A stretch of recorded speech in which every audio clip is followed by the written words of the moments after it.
नमस्कार, स्वागत छ पावर न्यूजमा। म प्रेम बानिया। दर्शकहरू, घाँस, बाँस र कपास जीवनको न्यूनतम आधारभूत आवश्यकता हो, जो बिना जीवन चल्न सक्दैन र त्यसपछि मात्रै जीवनको गतिशीलता खोजिन्छ। तर नेपाल एउटा त्यस्तो देश हो, यहाँको 2,64,00,000 जनसङ्ख्यामा 25% नागरिकसँग एक बित्ता पनि जमिन छैन। जनगणना 2068 अनुसार देशको कुल 54,23,297 परिवार मध्ये 12.81% परिवारसँग घरै छैन, बासको व्यवस्था छैन। त्यस्तै यो देशमा मुठ्ठीभर मात्र मानिसको पहुँचमा जमिन र सम्पत्ति रहिरहेकाले दिनहुँ जसो सुकुम्बासीहरूको संख्या बढिरहेको छ। अनि यो त्यही देश हो जहाँ 2046 सालदेखि हालसम्म 12 पटक सुकुम्बासी आयोग बन्यो, तर सुकुम्बासीहरू सधैँका सुकुम्बासी मात्र भइरहे। तिनको समस्या कहिल्यै समाधान भएन। आज पनि लाखौं यस्ता मानिसहरू यो देशमा जीवनको न्यूनतम आधारभूत आवश्यकता परिपूर्तिका लागि घाँस, बाँस र कपासको खोजीमा भौतारिरहेका छन्। र यो देशमा भूमिहीन र सुकुम्बासीको समस्या यति धेरै जटिल बनिरहेको छ कि यसलाई समाधान नगर्ने हो भने नयाँ नेपाल निर्माणको कुनै आधार नै तयार नहुने देखिन्छ। यस्तो अवस्थाबीच चितवनका केही सुकुम्बासी परिवारले जीवनमा नसोचेको नयाँ आयाम पाएका छन्, बास पाएका छन् र तिनलाई घर बनाइदिनका लागि संसारका विभिन्न देशबाट 400 बढी नागरिक नेपाल आएर यो काम भएको छ। आजको पावर न्यूजमा हामी यही विषय प्रस्तुत गर्छौं।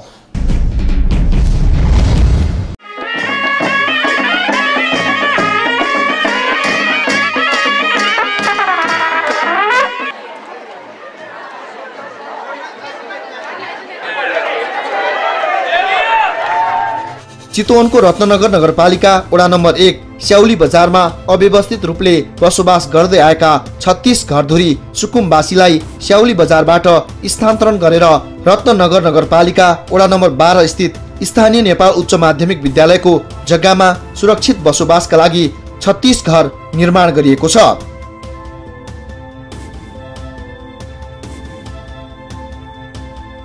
छत्तीस परिवार सुकुम्बासीका लागि आवश्यक घर र आवश्यक पूर्वाधार निर्माणका लागि विश्वका 11 भन्दा बढी राष्ट्रका 450 भन्दा बढी स्वयंसेवकहरू 5 दिनसम्म खटिएका थिए।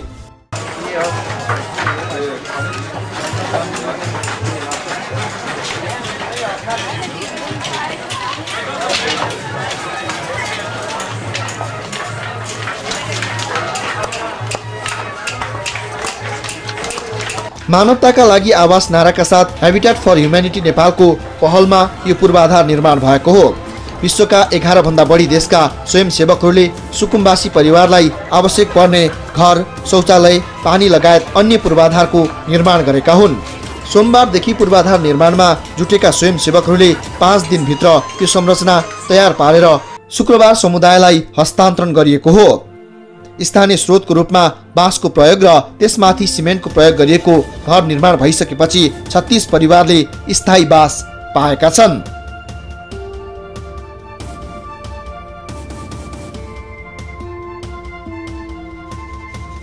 सुरक्षित आवासका लागि यहाँ रहेको नेपाल उच्च माविले 18 कट्ठा 10 धुर जग्गा प्रदान गरेको छ। चितवनको यसै क्षेत्रबाट निर्वाचित संविधान सभा सदस्य शेषनाथ अधिकारीको सक्रियतामा स्थानीय राजनीतिक दल र विद्यालयको सहमतिपछि सुकुम्बासीलाई स्थानान्तरण गर्न लागि हो। अहिले स्कुलको पहलमा अनि त्यसपछि चाहिँ नगरपालिकाको पहलमा र जिल्ला विकास समिति, यहाँका राजनीतिक पार्टीहरू, नेपाली कांग्रेस, नेकपा एमाले, नेकपा माओवादी, नेकपा ड्यास माओवादी लगायत सम्पूर्ण पार्टीहरू, राप्रपा सबै पार्टीहरू समेतको संयुक्त चाहिँ नि सहभागिता यसलाई चाहिँ हामी गर्दैछौँ। र यो अहिले चाहिँ नि यो एउटा मानवताका लागि चाहिँ नि भवन को नारा लिएर हेबिटेट जो आएको छ उसको संलग्नताले हामीलाई चाहिँ नि त्यो इच्छा पूर्ति गर्नलाई चाहिँ नि धेरै ठुलो सहयोग पुग्यो। सुरक्षित आवासका लागि सुकुम्बासी परिवारको घर निर्माणमा हेबिटेट फर ह्युम्यानिटी नेपालले स्वयंसेवक परिचालन गरेको जानकारी दिएको छ। घर निर्माणका लागि प्रत्येक परिवारले 1,50,000 रुपियाँ लगानी गरेका छन्। यसका लागि पनि नेटो नेपाल लघुवित्त संस्थाले बिना धितो यो ऋण उपलब्ध गराएको नवोदय सुकुम्बासी टोल विकास संस्थाका अध्यक्ष मङ्गल लामाले जानकारी दिएका छन्। उनका अनुसार ऋण लिएका मध्ये सुकुम्बासीले 5% रकम फिर्ता हुने गरी 18% ब्याज तिर्नु पर्नेछ। घर निर्माण गर्दा लिएको ऋणको सबै रकम 4 वर्षको अवधिमा चुक्ता गर्नुपर्नेछ। हामीलाई 1.5 लाख रुपियाँ दाम दिनुहुन्छ। हामीले अहिले समग्रमा 1-2 किस्ता तिर्यौँ। 6,000 पर्न आउँदो रहेछ। एक महिनामा 6,000 पर्दो रहेछ, जहाँ कि 4 वर्ष लाग्छ हाम्रो त्यो तिर्न। अब के छ भने त्यो 18% ब्याज दर लिनुभएको छ अहिले। प्लस अब हामीले लास्टमा यो सिधा किस्ता इन्डु हुन्छ, त्यसपछि उहाँले हामीलाई 5% हाम्रो नवोदय सुकुम्बासी टोल विकास संस्था भन्ने छ, टोल विकास संस्थाको नाममा रिटर्न गर्ने भनेर के अरे वचनबद्ध हुनुहुन्छ। 18% ब्याज भन्दा धेरै भएन र? अब लघुवित्तको नियमै त्यस्तो रहेछ सर, 22%सम्म पनि रहेछ। अब त्यो त हामीलाई खासै थाहा भएन। हामी केमा ढुक्क छौँ भने 18% भए पनि 5% रिटर्न भनेपछि त 13% मात्रै हुनु भयो। अनि त्यसपछि अर्को के छ भने मान्यज्यूले भन्नुभएको छ तपाईँहरू यहाँ आएर मजदुरी गरेर खाने मान्छेले महिनाको 6,000 त बढी नै हो र विशेष गरेर महिला वर्गहरूलाई पनि हामी कुनै यस्तो खालको तालिम दिन्छौँ जसले तपाईँहरूलाई सहजीकरण होस् भनेर वचन दिनुभयो। सुकुम्बासीहरूको घर निर्माणका लागि विदेशी स्वयंसेवक सहित स्काउटका सदस्यहरू, विभिन्न सामाजिक सङ्घ संस्थाका प्रतिनिधिहरूको समेत सहभागिता रहेको थियो। ललितपुरबाट स्काउटका 75 सदस्यले घर निर्माणमा सहयोग गरेका थिए भने जीवन विकास समाज मोरङबाट आएका 35 जनाको टोलीले नवोदय सुकुम्बासी टोल विकास संस्थाको घर निर्माणमा जुटेको थियो। अव्यवस्थित रूपमा बसोबास गर्दै आएका सुकुम्बासी परिवारले घर पाएकोमा निकै खुसी व्यक्त गरेका छन्। सबैजना काम गरेर खुसी लाग्यो, राम्रो भएको। अबदेखि यही घरमा बस्नुहुन्छ तपाईँ? हजुर। योभन्दा अगाडि कहाँ बस्नुहुन्थ्यो? योभन्दा अगाडि त्यो चौली बजार चौर चौकमा बस्थ्यो। के थियो समस्या पहिला? समस्या चाहिँ त्यही हो, अब सुकुम्बासी छ, सानो घर बस्नुपर्छ, त्यही हो। अब आफ्नै घर हुने भएछन्? आफ्नै घरमा खुसी लाग्यो, राम्रो लाग्यो। अहिले धेरै खुसी लागेर सुकुम्बासीमा बसेको थियो, अहिले आफ्नो हुने भएपछि त खुसी भइहाल्छ। मेरो मनमा एकदम धेरैभन्दा धेरै खुसी लागेको छ। मलाई उहाँभन्दा यहाँ धेरै राम्रो। 40 वर्षदेखि रत्नगर नगरपालिकाको वडा नम्बर 1 स्याउली बजार स्थित नेपाल उच्च माध्यमिक विद्यालयकै परिसरमा अव्यवस्थित रूपले बस्दै आएका सुकुम्बासीहरूले आफूले नयाँ जीवन पाएको प्रतिक्रिया दिएका छन्। हेबिटेट फर ह्युम्यानिटीले घर बनाइदिने र यसमा लगायत चाहिँ हाम्रो यो नेस्टो ब्याङ्कले चाहिँ लोन दिने, त्यो चाहिँ हामीले 4 वर्षमा किस्ताको रूपमा चुक्ता गर्नुपर्छ र यो जग्गा चाहिँ हाम्रो नेपाल माविले उपलब्ध गराइदिएको मलाई धेरै रमाइलो लागिरहेको छ। घर हुने भयो र यस्तो होइन विदेशीहरू आएर श्रमदान दिएर बनाइदिएको धेरै खुसी छु। सुरक्षित घर निर्माणका लागि हेबिटेट फर ह्युम्यानिटीका सद्भावना दूतहरू नायिका रिचा शर्मा, हास्य कलाकार सीताराम कटेल, थुर्मोस सञ्चार कर्मीहरू सन्तोष शाह र प्रेम बानिया समेत सक्रिय भएर लागेका थिए। त्यस्तै मेरी बासैकी हास्य कलाकार सुन्तली र अर्का कलाकार गौरव पहाडी समेत घर निर्माणमा खटिएका थिए। विभिन्न देशका भोलिन्टियर्सहरू बीच काम गरेर सुकुम्बासीका लागि घर निर्माण गर्न पाउँदा खुसी लागेको र यसले समाजमा निकै सकारात्मक सन्देश दिने नायिका रिचा शर्माले बताइन्। मिलेर गरे भने नहुने केही छैन हैन। अदिनमा हामी 36 वटा घर बनाउँदैछौँ 60 जना मिलेर। भनौँ न एउटा धेरैजनाले इग्नोर गरेको सेन्सिटिभ सब्जेक्ट हो यो चाहिँ हेबिटेट फर ह्युम्यानिटी। घर बाँच्नको लागि बास होइन। सो यत्रोजना मान्छेले आएर यत्रो ह्युम्यानिटी देखाउनु भएको छ हेबिटेट फर ह्युम्यानिटीको लागि। मलाई चाहिँ यसले चाहिँ पोजिटिभ मेसेज दिन्छ होला र इनकमिङ डेज हामी नेपालीहरूले नै पनि गर्न सक्छौँ यो। If we join hands together, धेरैजना युथहरू हुनुहुन्छ जो एकदमै गर्न पनि चाहनुहुन्छ यस्तो खालको प्रोजेक्ट। हामी आफैले पनि इनिसिएटिभ लिएर गर्न सक्छौँ। एकदम खुसीले होल हार्टेडली गर्दै हुनुहुन्छ र हामी परिवारहरूसँग नि भेट्यौँ जो यहाँ बस्नुहुनुहुन्छ, उहाँहरू पनि एकदम खुसी हुनुहुन्छ। सो मलाई चाहिँ एकदमै गर्व लागेको छ। बास विहीन भएकाहरूलाई बास दिनका लागि हेबिटेट फर ह्युम्यानिटी नेपालले गरेको यो काम प्रशंसनीय रहेको भन्दै स्थानीयहरूको प्रतिक्रिया बीच हेबिटेट फर ह्युम्यानिटी नेपालका सद्भावना दूत सीताराम कटेलले भने सुकुम्बासीहरूलाई चाहिँ एउटा घर दिने, उहाँहरूलाई एउटा घरमा राख्ने काम गरेको छ हेबिटेट फर ह्युम्यानिटी नेपालले। राज्यले देशमा भएका यस्ता गरिब दुखीहरूलाई चाहिँ संरक्षण गरेर चाहिँ अगाडि बढ्नुपर्ने ठाउँमा एउटा संस्थाले चाहिँ अग्रसरी भूमिका निर्वाह गरेर चाहिँ लगभग 500 जनाको हाराहारीमा विदेशीहरू आएर चाहिँ यहाँ घर निर्माण गर्नुभएको छ, एउटा भोलिन्टियर सर्भिस गर्नुभएको छ। यो साँच्चीकै एउटा उदाहरणीय काम बनेको छ र हामी सबै नेपालीहरूले सिक्नुपर्ने पाठ कि विदेशी आएर त अर्काको भूमिमा यसरी सहयोगी बनेर चाहिँ एउटा महत्त्वपूर्ण काम गरेका छन्, मान्छेलाई एउटा बास दिने काममा योगदान पुर्याएका छन् भने हामी नेपाली पनि नेपाली भएर सम्पूर्ण गरिब दुखीहरूलाई उत्थान गर्ने, उद्धार गर्ने, सबैलाई एउटै एकताको सूत्रमा बाँध्ने काम गर्नुपर्छ।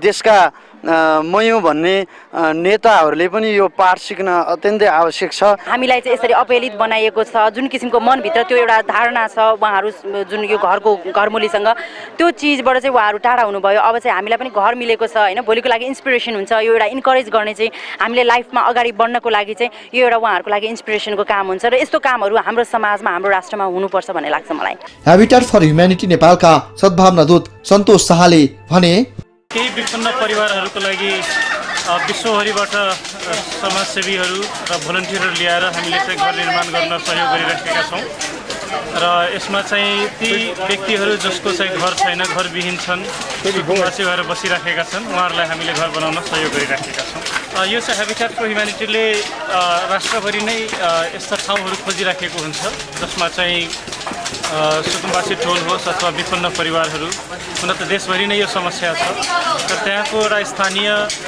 नेताहरू, त्यहाँको स्थानीय अगुवाहरूले चाहिँ अलिक बढी पहल गरेको खण्डमा चाहिँ उहाँहरूलाई कार्यक्रमहरू दिने चलन छ। जो अहिलेसम्म काभ्रे, अब पोखरामा हुन लागेको छ अर्को वर्ष, थुप्रै ठाउँमा पनि कार्यक्रम गरिसकेको छ हेबिटेट फर ह्युम्यानिटीले। यसरी नेपालका सेलिब्रेटीदेखि विभिन्न मुलुकका भोलिन्टियर्सहरू सक्रिय सहभागी भएर चितवनमा सुकुम्बासीहरूका लागि सुरक्षित घर निर्माण गरिएको छ। यसअघि सुकुम्बासीको घर बनाउन विभिन्न मुलुकबाट चितवन पुगेका भोलिन्टियर्सहरूलाई सौरामा भव्य स्वागत गरिएको थियो। स्वागतसँगै आयोजना गरिएको विशेष कार्यक्रममा नेपाली कला संस्कृतिको प्रस्तुति समेत रहेको थियो।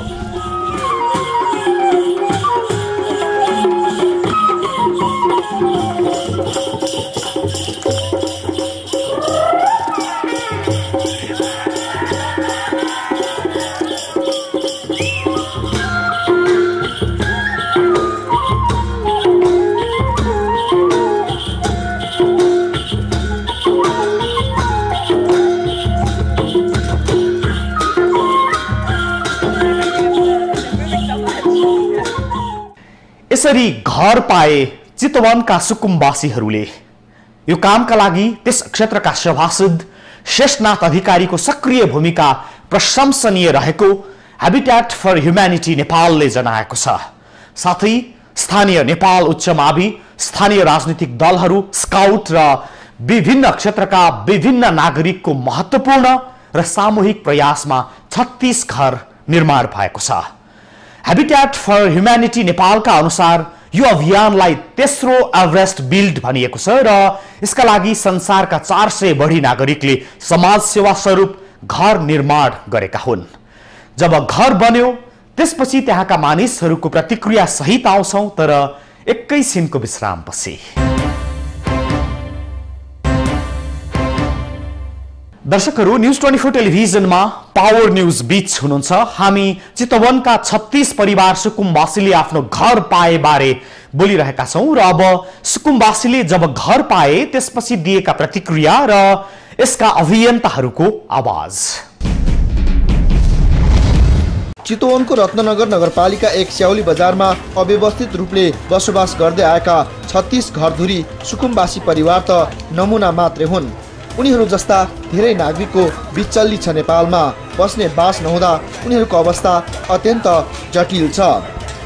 अव्यवस्थित र असुरक्षित बसोबासकै कारण कतिपयको ज्यान गइरहेको छ भने कतिपय खतरापूर्ण जीवन बाँचिरहेका छन्। तर स्थानीय स्रोत र साधनको उपयोग गरेर नेपाली कला संस्कृति र सभ्यता जोगाएरै सस्तो मूल्यमा यस्ता घरहरू बनाउन सकिने उदाहरण हेबिटेट फर ह्युम्यानिटी नेपालले दिएको छ र यसका लागि उनीहरूले हेबिटेट फर ह्युम्यानिटीलाई धन्यवाद दिएका छन्। ह्याबिट्याटले अहिले यो जो इनिसिएसन लियो त्यो हालाकि चाहिँ नि यसमा चाहिँ नि नेस्टोले चाहिँ नि उ गरेको छ, लगानी गरेको छ अनि ऋणीको रूपमा चाहिँ नि समुदाय छ र स्थानीय नेपाल सरकारका सबै स्थानीय निकायहरू अहिले नै मैले भने नगरपालिका, जिल्ला विकास समिति अनि स्वयं विद्यालयले सहयोग चाहिँ नि गरेको छ। तैपनि चाहिँ नि ह्याबिट्याटले जुन इनिसिएसन लियो श्रमका लागि स्वयंसेवकको रूपमा त्यो उदाहरणीय छ, प्रशंसनीय छ र यो खालको कामले चाहिँ नि अन्त पनि प्रेरणा मिल्दछ। र मलाई के लागिरहेछ भने नेपालले चाह्यो भने हामीहरूको इच्छा शक्ति भयो, हाम्रो भिजन भयो भने विश्व हामीलाई सहयोग गर्न चाहिँ तयार छ भन्ने कुराको यो प्रमाण हो जस्तो मलाई लाग्दछ। अहिलेसम्म ह्याबिट्याट फर ह्युम्यानिटीले अमेरिका, मेक्सिको, क्यानाडा, हंगेरी, दक्षिण अफ्रिका, दक्षिण Korea, Bharat, Philippines, Thailand, Cambodia, चीन, लाओस, भियतनाम र हाइटी लगायतका विभिन्न देशमा गरी गरिबहरूका लागि आवास बनाइसकेको छ। नेपालका विभिन्न जिल्लामा समेत साझेदार संस्थाहरूसँग मिलेर 50,000 को हाराहारीमा घर बनाइसकेको छ र अझै धेरै गर्न बाँकी रहेको प्रतिक्रिया उनीहरूले दिएका छन्। We have big dreams here, and I'm just so inspired by Habitat for Humanity in Nepal because their goal is to now help a million families in this country have a real home for the first time, and we've never had a country anywhere in the world with such a big goal. Nepali माटो सुहाउँदो घर विपन्नहरूका लागि बनाएपछि अहिले सुकुम्बासी बस्तीका 36 परिवारको जीवनमा परिवर्तन आएको छ। विश्वका 11 भन्दा बढी देशका स्वयंसेवकहरूले सुकुम्बासी परिवारलाई आवश्यक पर्ने घर, शौचालय, खानेपानी लगायतका अन्य पूर्वाधार निर्माण सम्पन्न गरे पनि अझै नेपालका सुकुम्बासीहरूलाई घर बनाउने कार्यक्रमलाई तीव्रता दिने Habitat for Humanity नेपालले जनाएको छ। The event here in Chitwan creates a great impact for Habitat's program around Nepal. People coming from all over the world and Nepalis helping to build homes for their countrymen, and it's just created a great scale and opportunity for many people who need housing around the country. We look forward to working with the staff of Habitat Nepal, which are very capable and have great creative ideas, and we'll support them along the way. सुकुम्बासीहरू घर पाउँदा खुसी छन् र अन्य ठाउँका सुकुम्बासीहरूका लागि समेत घर निर्माणलाई तीव्रता दिने Habitat for Humanityले बताएको छ। स्थानीयहरूलाई साथ लिएर जुन काम गरेको छ यसले बासविहीनहरूलाई बासको व्यवस्था गरेको छ र अरु सुकुम्बासीहरूका लागि समेत बासस्थान बनाउन लाग्ने प्रतिबद्धता Habitat for Humanityले गरेको छ।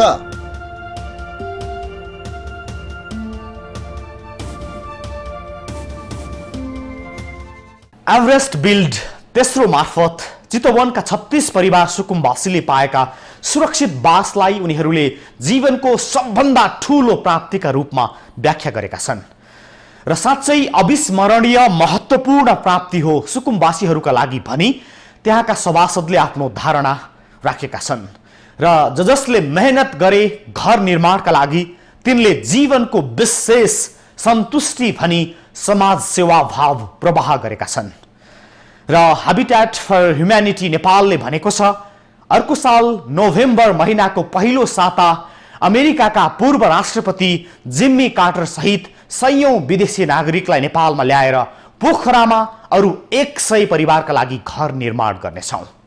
वास्तवमै यस्तो प्रयासबाट जनताले सीधा प्रतिफल हासिल गरेका छन् र सहयोगी सबैलाई अविस्मरणीय सम्मान अर्पण गरेका छन् भन्छन् चितवनबाट हाम्रा टिभी जर्नलिस्ट सन्त कुमार चौधरी।